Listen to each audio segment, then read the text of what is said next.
So hi everyone, welcome back to my channel.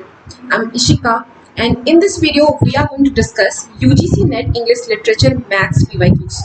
तो paper 1 के अंदर इंग्लिश लिटरेचर में जो भी मैथ्स के क्वेश्चंस पूछे गए थे हम उन क्वेश्चंस को डिस्कस करेंगे and towards the end of each question I have also brought a practice question जिसे कि आप सॉल्व कर सकते हो and you can check what you have learn. So I am very happy and excited to start the video. Let's begin. So let's begin by solving question number 1. So the question is, the product of the ages of Shagun and Srishti is 240. If twice the age of Srishti is more than Shagun's age by 4 years, then what is Srishti's age? तो product का मतलब होता है multiply. तो अगर हम शगुन और सृष्टि के एज को मल्टीप्लाई करते हैं तो हमें 240 मिलता है. सो लेट्स कंसिडर शगुन की एज x और सृष्टि की एज y. और दूसरा इक्वेशन कह रहा है twice the age of Srishti is more than Shagun age by 4 years. यानी कि 2y, क्योंकि सृष्टि की एज को हमने y माना है, so 2y is equals to Shagun's age that is x and it's more by 4 years, तो x प्लस 4. नाउ पहला इक्वेशन था x into y equals to 240. So yeah and guys हमें सृष्टि की एज पूछी गई है, तो हम यहाँ पे सृष्टि यानी कि y की वैल्यू निकालेंगे. तो अब हम x को भी y के ही टर्म्स में लिखेंगे. So here x equals to 2y minus 4. Now let's put the value of x in this equation. तो अब हम x के जगह पे लिखेंगे 2y minus 4 into y equals to 240. Now अभी हमें मल्टीप्लाई करना है, so 2y square minus 4y equals to 240. Again now here we can see कि 2 is common, तो हम 2 को बाहर निकालेंगे and y square minus 2y equals to 240. तो अभी 2 एंड 240 को लेट्स कैंसिल, तो 120 and here y square minus 2y equals to 120. तो अभी हमें ये एक क्वाड्रेटिक इक्वेशन के फॉर्म में दिख रहा है. तो अब हम इसको सॉल्व करेंगे दोस्तों. So y square minus 2y minus 120 equals to 0. तो अभी हमें एक ऐसा नंबर चाहिए जिसे कि मल्टीप्लाई करने पे 120 आए और सब्ट्रैक्ट करने पे 2 आए. तो 12 इंटू 10 इज़ द नंबर. तो 12 इंटू 10 इज़ 120, और अगर हम 12 को 10 से सब्ट्रैक्ट करते हैं तो हमें 2 मिलती है. तो now let's write y square minus 12y plus 10y minus 120 equals to 0. अभी y को हम कॉमन लेंगे, बाहर निकालेंगे एंड y माइनस 12. अभी यहाँ पे 10 बाहर आएगा, so y minus 12. Again we are going to write y minus 12. Let me write it down. Yeah, so y minus 12.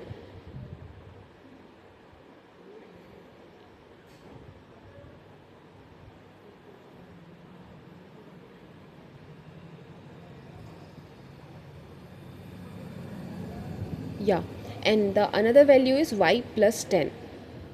So एक जगह पे वैल्यू हमारी प्लस 12 आ रही है और दूसरी जगह पे माइनस 10 आ रही है. हम कभी भी दोस्तों माइनस नेगेटिव वैल्यू कंसिडर नहीं करेंगे, इसलिए ये रॉन्ग हो जाएगा और y is equal to 12 is our right answer. तो सृष्टि की एज 12 ईयर्स है.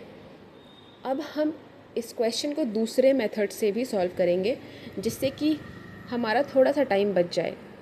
तो let me erase all these. या नाउ तो हमने शगुन की एज को x माना था और सृष्टि की एज को y माना था. तो हम फिर से उन इक्वेशंस को लिखते हैं, x into y equals to 240,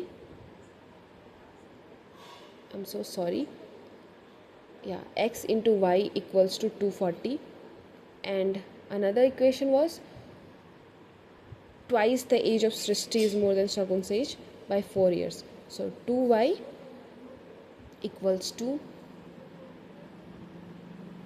x plus 4. Yeah. Now अभी हमें y यानी कि सृष्टि की एज निकालनी है, तो हमारे पास जो ऑप्शन दिया होगा वो भी y की ही दी हुई होगी। तो अब हम इन ऑप्शंस के ही मदद से क्वेश्चन को सॉल्व करेंगे दोस्तों, और हम y की वैल्यू एक एक करके रखते हैं। तो let me change my pen, yeah not this one, yes. So y is equal to 15, तो अब हम x इंटू 15 इक्वल्स टू 240, ये 16 टाइम्स में कट जाएगा। Now x is equal to 16, तो अब हम यहाँ पे 2 इंटू 15, क्योंकि y 15 थी, एंड नाउ 16 प्लस 4, तो यहाँ पे 30 एंड हियर इट्स 20। तो आप देख सकते हो ये दोनों बिल्कुल भी इक्वल नहीं है, तो ये ऑप्शन गलत है। अब हम दूसरे इक्वेशन को रखते हैं, दूसरी वैल्यू को पुट करते हैं। So let's take y is equal to 10, या so let's take the value of y 10। तो अब हम लिखते हैं x into 10 equals to 240। Now it's x is equal to 24, तो अभी हम यहाँ वैल्यू पुट करते हैं, y is equal to 10, so 2 into 10 and here 24 plus 4, just a second,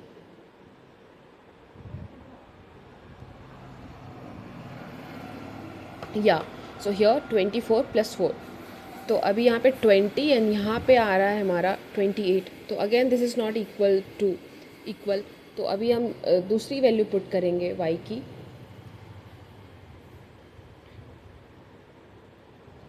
so let's take the value of y 20, so x into 20 equals to 240, और यहाँ पे 2 into, let me first solve this one, तो यहाँ पे आएगा 12 and here x is equal to 12। Now let's put the value of y 20 and here 12 plus 4, तो यहाँ पे 40 और यहाँ पे आ रहा है 16, तो again this is not equal. तो अब हम finally option 2 that is y is equal to 12 consider करेंगे। Let's take y equals to 12, I am so sorry, it will be 12,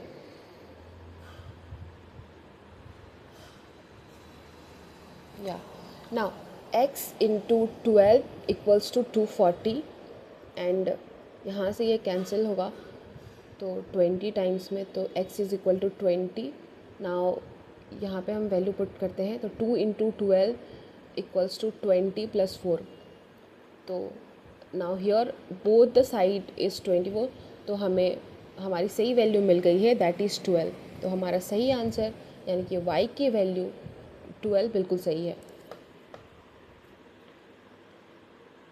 and next question is the practice question which you need to solve. आप इस question को ज़रूर solve करना और अपना आंसर मेरे साथ शेयर करना। And this is the first time I'm using this writing pad, so please bear with me if I seem a little slow or make few mistakes. So now let's move to question number 3, and the question is statement based questions, जिसमें कि हमें बताना है कि which one is right, which one is wrong। तो पहला statement है sum of the angles of a triangle is 180 degree, तो ये तो बिल्कुल सही स्टेटमेंट है, किसी भी ट्राइंगल के सम का सम 180 ही होता है। सो गाइज अभी हम ट्राइंगल के बारे में थोड़ी और बातें जान लेते हैं। तो ट्राइंगल के 3 वर्टेक्स होते हैं एंड 3 कॉर्नर्स भी होते हैं ट्राइंगल के, और इसके साइड्स भी 3 ही होते हैं। As we all know the side is also 3। अभी हम थोड़ा टाइप्स ऑफ ट्राइंगल को भी समझ लेते हैं। तो ट्राइंगल के 3 टाइप्स हैं, that is first one is equilateral triangle. Equilateral triangle is a type of triangle जिसमें कि सारे ही साइड्स इक्वल होते हैं, जैसा कि नेम ही सजेस्ट कर रहा है, that is equal, equilateral. So here all the sides are equal. Another type of triangle is the isosceles triangle. Let me write it down. Isosceles triangle.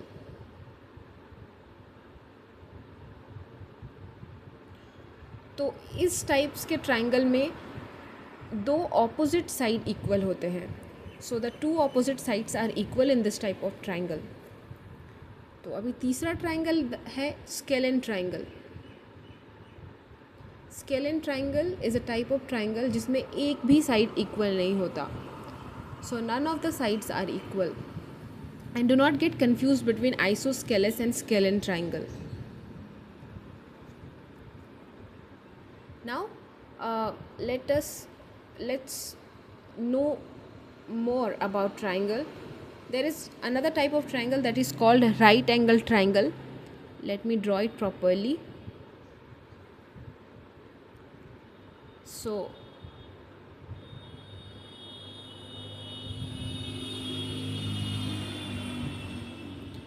yes, this is our right angle triangle जिसमें एक angle 90 degree का होता है। Let's name this the angles A, B and C. तो this side is known as the height. या और height के सामने वाला साइड हाइपोटेनस होता है। Let me write it down. And this one side is base. तो अभी हमें इस ट्राइंगल की एरिया भी पता होनी चाहिए, that is area is half into base into height. So the area of right angle triangle is 1/2 into B into H. H is the height. तो वैसे ट्राइंगल्स जिसमें कि आपको एक एंगल 90 डिग्री का दिया हो, उस ट्राइंगल में इस एरिया का फॉर्मूला लगाना, और वैसे ट्राइंगल जिसमें कि 90 डिग्री ना हो कोई भी एंगल, उसमें this formula you are going to use. Area is equal to √3/4 into side. So please learn these formulas are very important. तो अभी स्टेटमेंट 2 को हम पढ़ते हैं। Statement 2 says the sum of any 2 sides of a triangle is greater than the third side. तो ये भी बिल्कुल सही स्टेटमेंट है दोस्तों। तो यहाँ पे दोनों ही स्टेटमेंट्स बिल्कुल सही हैं। So here option 1 is correct. अभी हम क्वेश्चन नंबर 4 की तरफ बढ़ते हैं। तो यहाँ पे हमें कुछ 3 सेट्स ऑफ नंबर दिए हुए हैं और हमें बताना है कि which of the following represents correct ascending order of the averages of the 3 sets A, B and C। Okay, so हमें पहले एवरेजेस निकालने पड़ेंगे। तो हम जानते हैं एवरेज का फॉर्मूला है average equals to sum by total. So let's find out the average 1 by 1। तो पहला है 2, 5 and 9। So 2 + 5 + 9 and it will be divided by 3 because there are 3 numbers. तो अभी हम यहाँ पे लिखते हैं, या this will be around 5.33। Okay, another set is 1 + 6 + 10 divided by 3। तो अभी इसका वैल्यू कुछ 5.66 के अराउंड आएगा। And third is 348। तो इसकी वैल्यू भी लाइक 15/3 आएगी, दैट इज़ इक्वल टू 5। तो हम पहले यहाँ पर लिखेंगे सबसे छोटा नंबर, दैट इज़ 5। देन इससे बड़ा है 5.33 एंड इससे बड़ा है 5.66। So here the correct answer of this question will be option number 1। So now let's move to another question. Question number 5 is the practice question. You need to solve this question और अपना आंसर मेरे साथ share करना दोस्तों. Now let's move to question number 6. So let's move to question number 6. अभी हम question number 6 को पढ़ते हैं. So the question is, if 30% of A is equal to 0.25 of B is equal to 1 by 5 of C, then which of the following is true about A, B, C? तो let's write it down. 30% यानी कि 30/100 of A is equal to 0.25 of B is equal to 1 by 5 C. तो अभी हम देख सकते हैं यहाँ पे 100 आ जाएगा कि इन दोनों में 100 है, बट 5 के पास 100 नहीं है, इसलिए हम इसको 100 में कन्वर्ट करेंगे बाय मल्टीप्लाइंग विथ 20. तो अभी यहाँ पे हो जाएगा 30/100 A is equal to 25/100 B and again 20/100 C. तो अभी यहाँ पे तीनों का बेस 100 हो गया, तो हम इन तीनों को कैंसिल आउट कर देते हैं. तो यहाँ पर बच रहा है हमारे पास ओके. सो अभी हम यहाँ पर डिवाइड करेंगे बाय 5, क्योंकि ये 5 से ये सारे डिवाइड हो जाएंगे. It will B 6A and it will B 5B and यहाँ पे इट विल बी 4C. तो अभी हम यहाँ पे एलसीएम लेते हैं 6, 5, 4 का और सो it will B 2 × 3 × 5 × 2 it will B 60. Now अभी हम एक एक करके सबको लिखेंगे, डिवाइड करेंगे बाय 60. तो 6/60A is equal to 5/60B and 4/60C. तो अब इसको काटते हैं हम लोग, तो it will be 12, it will B 15. तो यहाँ पर A/10, B/12 एंड C/15. सो हमारा ऑप्शन नंबर C बिल्कुल सही है दोस्तों. 10:12:15. Now question number 7 is practice question, तो आप इसको सॉल्व करना. अभी हम क्वेश्चन नंबर 8 की तरफ बढ़ते हैं. I'm so sorry for this minor interruption. So question number 8 says, a man is facing southwest. If he turns 90 degree in the anti-clockwise direction and then 135 degree in the clockwise direction, which direction is he facing now? तो एक बंदा south west direction में खड़ा है. पहले तो वो 90 degree anti clockwise जाता है, फिर वो 135 डिग्री क्लॉकवाइज डायरेक्शन में जाता है. हमें ये बताना है कि अभी वो किस डायरेक्शन में है.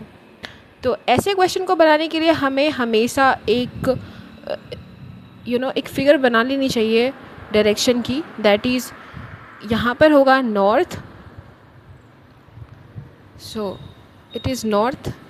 देन यहाँ पे south, this is west and this side is east. तो दीज आर द 4 डायरेक्शन. अभी हमें कह रहा है कि साउथ वेस्ट डायरेक्शन, तो हमें पता होनी चाहिए कि साउथ वेस्ट डायरेक्शन किधर है.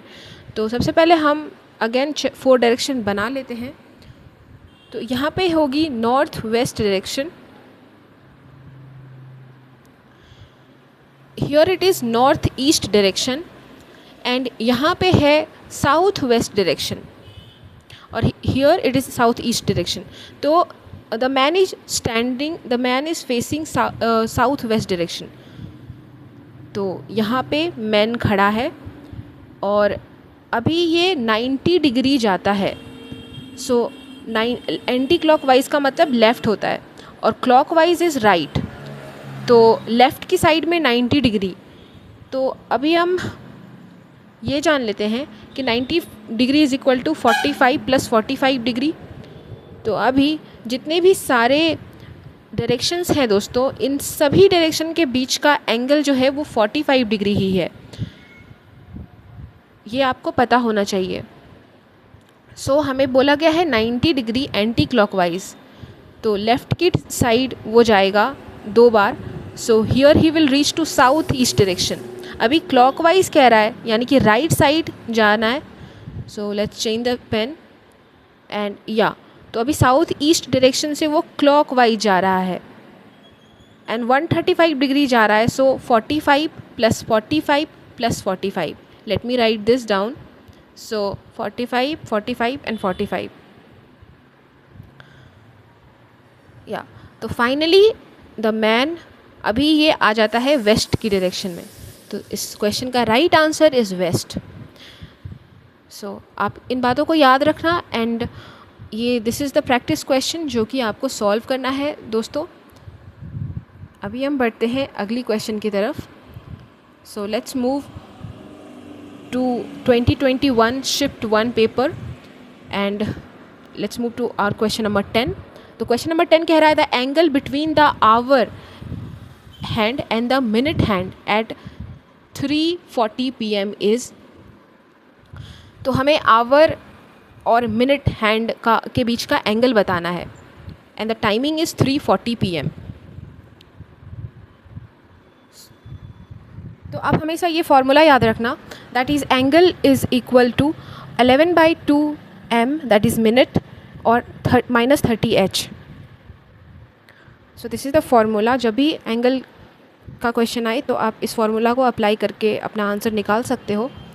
सो यहाँ पे m जो है वो मिनट है एंड h r है. सो हमारा क्वेश्चन इज़ 3:40 PM. तो हम लिखेंगे 11/2 into minute is 40 minus 30 into 3. तो लेट्स सॉल्व दिस आउट. तो ये 20 बार में कट गया and it is 220 minus 90. So the answer will be 130. So the correct answer is option number 1. So this was the very easy question. इसी तरह से आप practice question को बनाना, क्वेश्चन नंबर 11 को. So let's move to question number 14. मुझे लग रहा है कि मैं थोड़ा स्लो पढ़ा रही हूँ. I am so sorry guys, आप स्पीड थोड़ी बढ़ा लेना. Let's move to question number 14. और question 14 says a sum of money on simple interest doubles itself in 10 years. It will triple itself in. तो sum of money को principal मान लेते हैं जिसको कि हम P से रिप्रेजेंट करेंगे. तो एक sum of money डबल हो जाती है 10 सालों में. तो हमसे पूछा गया है कि कितने सालों में ये मनी ट्रिपल हो जाएगी. तो हम क्वेश्चन को लिख लेते हैं. So let's write the question. 10 years में the amount will be 2p. ये हमें गिवन है. डबल का मतलब 2. सो हमसे पूछा गया कितने सालों में अमाउंट 3p हो जाएगी, दैट इज़ ट्रिपल हो जाएगी. तो यही हमारा क्वेश्चन है दोस्तों और इसी क्वेश्चन को हम सॉल्व करेंगे. तो चलिए सॉल्व करते हैं. इस क्वेश्चन को सॉल्व करने के लिए हमें 2 फार्मूले का पता होना चाहिए. The first formula is SI is equal to amount minus principal.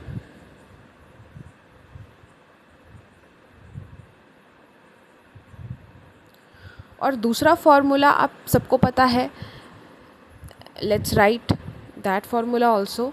SI is equal to P into T into R by 100. These two are very important formulas.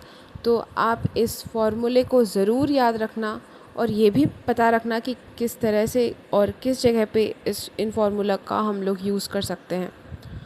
तो अभी हम इस क्वेश्चन को सॉल्व करते हैं. तो हमें दिया गया है अमाउंट 2p.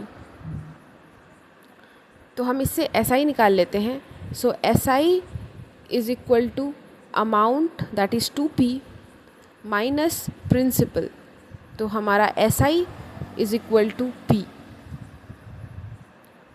तो अभी हम इस फॉर्मूले से अपनी वैल्यू निकालेंगे, रेट निकालेंगे. तो अभी हम इसको लिखते हैं. हमें दिया गया था टाइम 10 ईयर्स और SI के जगह पे हम P लिखेंगे दोस्तों, क्योंकि हमारा SI हमने अभी अभी निकाला है S I is equal to P. So P equals to P into time, जो कि अभी 10 ईयर्स है, तो let's write 10 into R divided by 100. तो अभी यहाँ पे 0 0 cancel and P P cancel और rate is equal to 10%.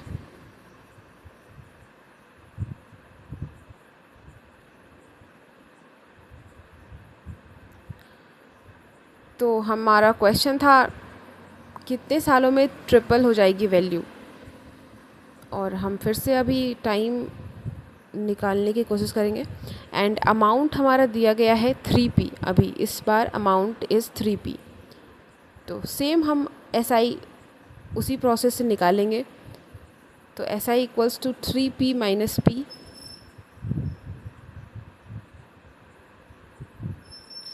S I की वैल्यू 2p आ गई है. तो अभी हम उसी तरह से लिखेंगे 2p is equal to p into t into R by 100.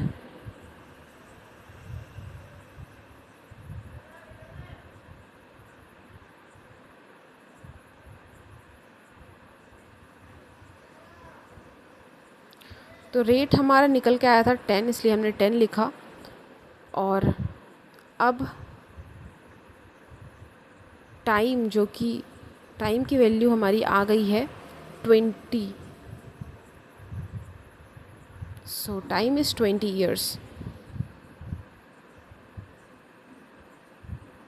Right answer इस क्वेश्चन का है ऑप्शन नंबर 2. सो अभी ये क्वेश्चन थोड़ा ट्विस्टेड था दोस्तों, पर आप इसको ज़रूर समझ जाओगे और इसको सॉल्व करना. And question number 15 is just like the question number 14. तो इसको भी आप उसी तरीके से सॉल्व करिएगा. And now let's move to question number 16. Average of 10 positive number is x. If each number is increased by 10%, the new average increases by. तो 10 positive number का एवरेज x है, और हर नंबर को हम अगर 10% से बढ़ा देते हैं तो नए एवरेज में हमें कितना चेंज देखने को मिलेगा. So let the number are x1, x2, x3, x4 dot dot dot x10. Average, as we know, average is equal to sum by total. So x1 plus x2 plus x3 plus dot dot dot x10 divided by 10. क्योंकि हमें बताया गया है कि 10 positive numbers हैं, सो it is 10. और इन ये average x है, तो हम यहाँ पर x लिख देते हैं. तो अभी कह रहा है कि if each number is increased by 10%, तो मान लेते हैं नंबर 100% है, तो 10% इंक्रीज़ अगर होगी तो 110% होगी. Late me right it. So 110%. Now 110% को हम इस तरह 1.1 लिख सकते हैं. 1.1%. अब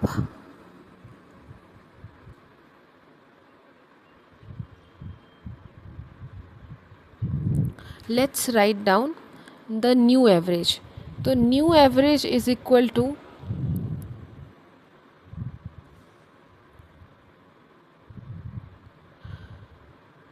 x bar is equal to, सारे में 1.1 यानी कि 10% इंक्रीज़ हो रहा है, तो 1.1 x1 plus 1.1 x2 plus 1.1 x3 plus dot dot dot 1.1 x10 divided by 10. क्योंकि अभी भी टोटल नंबर 10 ही है. नाउ हम 1.1 को कॉमन ले लेते हैं. सो अभी x1 plus x2 plus x3 plus dot dot dot x10 divided by 10. तो अभी हम ये देख सकते हैं कि 1.1 इंटू जो पुराना एवरेज था वो आया. So now as we no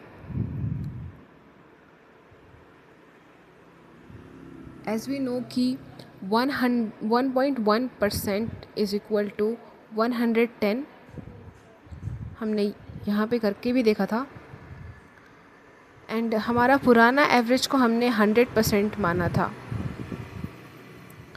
so 110 minus 100 is equal to 100 from the previous one is equal to 10%. So the right answer of this question is option number 3, 10%. And now question number 17 is the practice question. आप इस question को भी इसी process से solve करना. And now let me clean this one and then we will move to question number 18. Now let's move to question number 18. तो it says the average of the first 20 multiples of 9 is 92.5. तो ये एक statement दी हुई है हमें और हमें देखना है कि ये सही है या गलत. तो फर्स्ट 20 मल्टीपल्स ऑफ 9 कह रहा है, तो वो नंबर्स हो जाएंगे 9, 18, then 27. This we should take the number in sequence.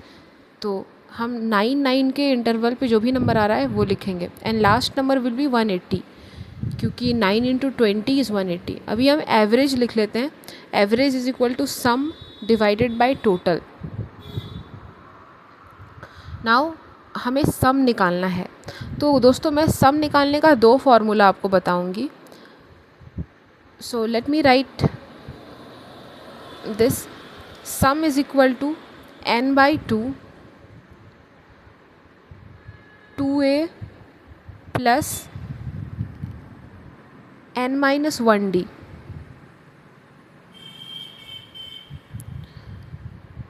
तो जब हमें लास्ट टर्म का पता ना हो तब हम इस फॉर्मूले का यूज़ करते हैं. यहाँ पे s इज़ सम और a is the first term and d is the distance. 2 number के बीच का डिस्टेंस जो नंबर सीक्वेंस में लिखी हुई हो. जैसे कि 18 और 9 के बीच में 9 का डिफरेंस है.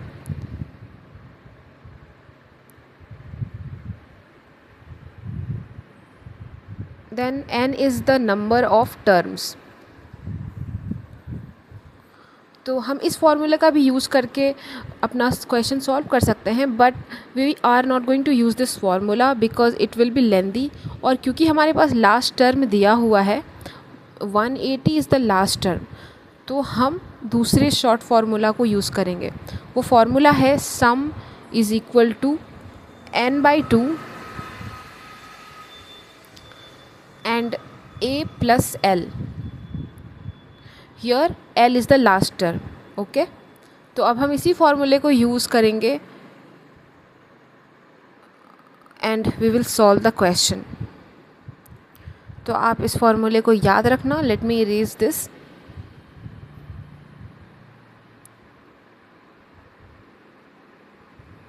या and now let's solve the question.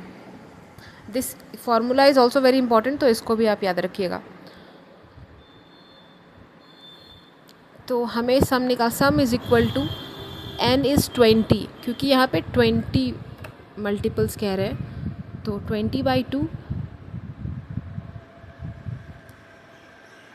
And a that is 9 plus l that is 180.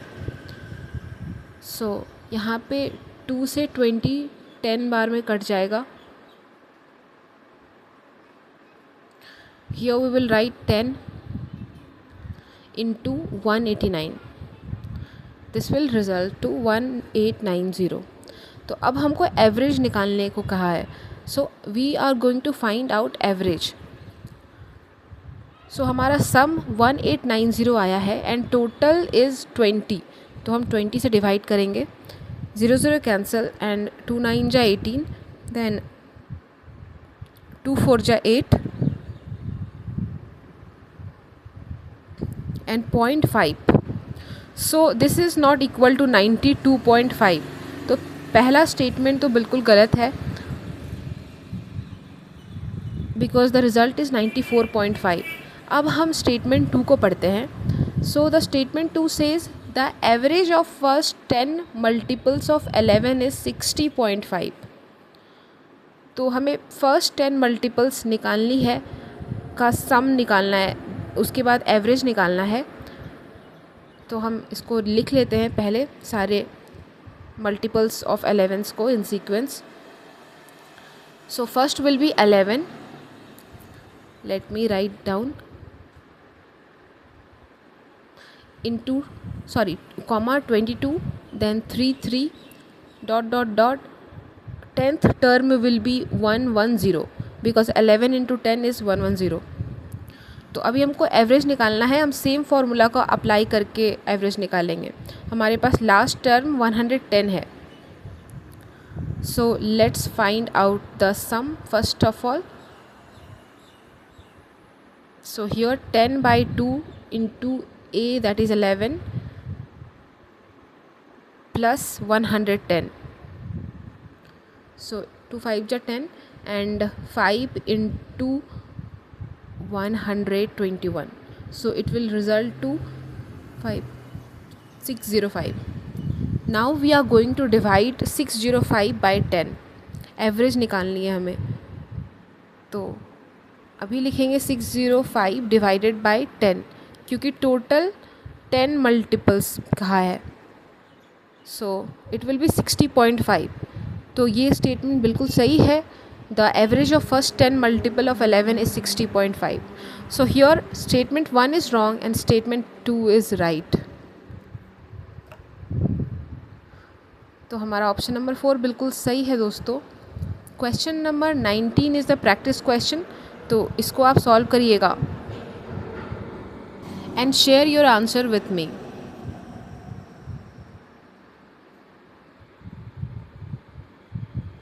So now move to 2021 Shift 2 paper and question number 20. The question says 2 trains are moving in the same direction at 60 km per hour and 45 km per hour. The faster train passes a girl sitting in the slower train in 15 seconds. The length of the faster train is. तो दो train हैं और जिनकी speed दी हुई है, और slow train में एक गर्ल बैठी हुई है जिनको कि जो फास्ट ट्रेन है वो 15 सेकंड में क्रॉस करता है. तो हम ट्रेन की पिक्चर बना लेते हैं. And this is the girl who is sitting in the train. Let me draw the picture of another train ताकि आपको समझने में थोड़ा आसान हो जाए.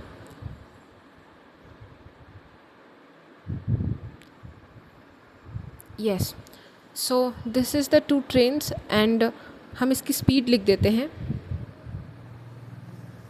सो it is 60 km per hour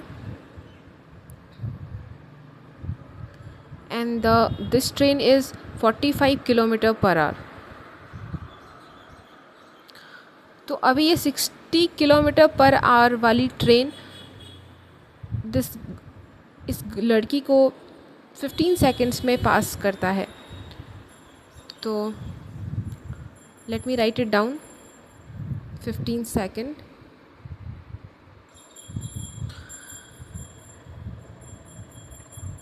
now अभी हम एक फार्मूला लिखेंगे और आपको ये प्रोसेस याद रखना है दोस्तों. इस प्रोसेस से आप इजीली क्वेश्चन को सॉल्व कर सकते हो. तो अभी हमें किलोमीटर पर आवर दिया गया है, तो हम इसे मल्टीप्लाई करेंगे ताकि ये मीटर पर सेकंड में कन्वर्ट हो जाए. सो 5/18 से मल्टीप्लाई करेंगे और हमने यहाँ पर 60 - 45 लिखा है. दैट इज़ दोनों ट्रेन के स्पीड को माइनस करना है. एंड यहाँ पर 15 लिखा है, that is 15 second. So 15 × 5/18 is equal to 15 और L is the length of the train. So ये है फास्टर ट्रेन की लेंथ निकालने की प्रोसेस. अब हम इसको सॉल्व करते हैं.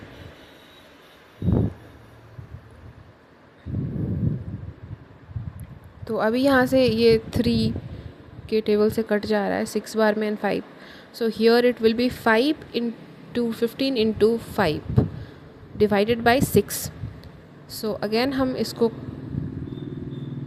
लिखते हैं. सो it will be 375 by 6 and this will be equal to 62.5. तो इसका राइट आंसर ऑप्शन नंबर 3 है. And this was the solution of this question. और again question number 21 is the practice question. इसको भी सॉल्व करिएगा एंड इस process को भी याद रखिएगा. जिस तरह से हमने इस क्वेश्चन को सॉल्व किया है तो आपके क्वेश्चन ईजिली सॉल्व हो जाएंगे. तो दोस्तों आज की वीडियो में बस इतना ही. अगर इस वीडियो पे 10 लाइक्स भी आ जाते हैं तो मैं इसका पार्ट 2 बहुत जल्द अपलोड कर दूँगी. और अगर नहीं भी आते हैं तब भी मैं एग्ज़ाम से पहले तो अपलोड कर ही दूँगी ताकि आप टाइम पे प्रैक्टिस कर सको. So thank you for watching. See you in part 2.